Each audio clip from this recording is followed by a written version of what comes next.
আসসালামু আলাইকুম সুপ্রিয় দর্শক শ্রোতা, আমার মাগুরা নিয়ে আজকে আবারও কথা বলতে হচ্ছে। দর্শক, আমি কথা বলতে চেয়েছিলাম না, কিন্তু মাগুরার রাজনীতির অবস্থা দেখে আমার কথা বলতে হচ্ছে। এখন আমি কথা বললেও আমার মাগুরাবাসী যারা বিএনপি করেন তাদের কিচ্ছু আসে যায় না, না বললেও কিচ্ছু আসে যায় না। তারপরেও আমি কেন বলছি যেন আমার নিজের কাছে খুবই আশ্চর্য লাগছে যে মাগুরার রাজনীতি দেখে। আমাদের মাগুরার রাজনীতি মানে কলঙ্কিত রাজনীতি, এটা দেশবাসীকে উপহার দিতে চাই না।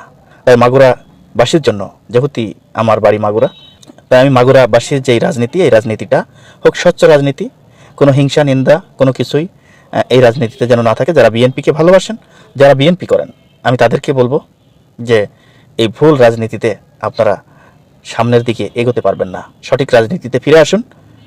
সঠিক রাজনীতি যদি করতে পারেন তাহলে ভবিষ্যৎ আপনাদের ভালো। দীর্ঘ 15-16 বছর বিএনপি ক্ষমতায় নেই, তখন রাজনীতি করে কিন্তু কিছু করতে পারেন নাই। বিএনপি ক্ষমতায় আসবে, আসার সম্ভাবনা মানে 100% না হলেও 90% আসার সম্ভাবনা রয়েছে।